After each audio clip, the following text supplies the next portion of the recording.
कहते हैं दुनिया में ज्यादातर लोग सिर्फ अपने लिए जीते हैं, लेकिन जो अपने स्वार्थ को पीछे छोड़कर दूसरों के लिए कार्य करता है वही महान कहलाता है।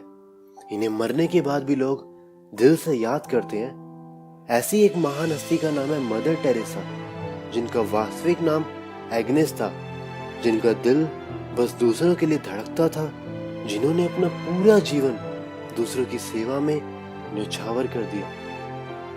मदर टेरेसा का जन्म 26 अगस्त 1910 को मैकेडोनिया की राजधानी स्कोपिया में हुआ।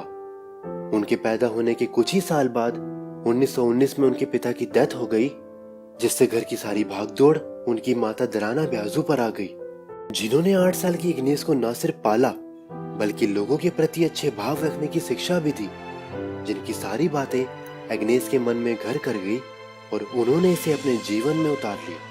और बस 18 साल की उम्र में उन्होंने आयरलैंड में लोरेंटो सिस्टर्स के साथ रहने के लिए अपना घर छोड़ दिया, जिसके बाद से एग्नेस ने ना कभी अपनी बहनों को देखा और ना ही कभी अपनी माता से मिली।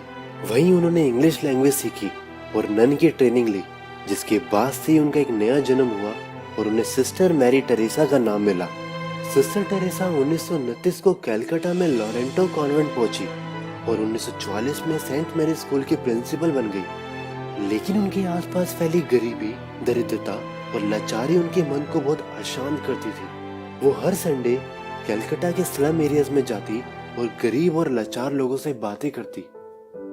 सन 1949 में मदर टेरेसा ने गरीब, लाचार और अस्वस्थ लोगों की मदद के लिए मिशनरी ऑफ चैरिटी की स्थापना की, जिसे 1950 को रोमन कैथोलिक चर्च ने मान्यता दे दी।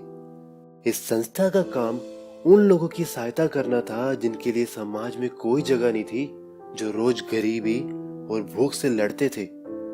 साथ ही साथ सिस्टर टेरेसा ने भवन और आश्रम भी खोले, जिसके जरिए वो बीमार व गरीबों की खुद सेवा करती। मदर टेरेसा के पास पैसा या कोई संपत्ति नहीं थी, उनके पास विश्वास था, भरोसा था, जो उन्हें खुशी खुशी गरीब लोगों की मदद के लिए प्रेरित करता। मदर टेरेसा को मानवता की सेवा के लिए भारत सरकार द्वारा 1962 में पद्मश्री और बाद में 1980 में देश के सर्वोच्च नागरिक सम्मान भारत रत्न से सम्मानित किया गया और 1979 में उन्हें नोबेल शांति पुरस्कार भी मिला। उनकी लगातार खराब सेहत के कारण उन्होंने मिशनरी ऑफ चैरिटी की मुखिया का पद छोड़ दिया और 5 सितंबर 1997 को उनकी मृत्यु हो गई। 13 लोगों के साथ शुरू हुई मिशनरी ऑफ चैरिटी आज 5000 से भी ज्यादा सिस्टर्स दुनिया भर में गरीब लोगों की सेवा कर रही है। मदर टेरेसा ने कहा था, शांति की शुरुआत मुस्कुराहट से होती है। अगर आप 100 लोगों को नहीं खिला सकते तो किसी एक को खिलाइए। उन्होंने कहा था, रोटी की भूख से ज्यादा प्यार की भूख होती है। तो अगर आपको मेरी वीडियो पसंद आई हो, आप इस वीडियो को शेयर करके मेरा मनोबल बढ़ा सकते हैं। अगर आपने अभी तक चैनल को सब्सक्राइब नहीं किया है तो सब्सक्राइब कर लें, क्योंकि मैं ऐसे ही वीडियोस लेके आता रहता हूँ। धन्यवाद।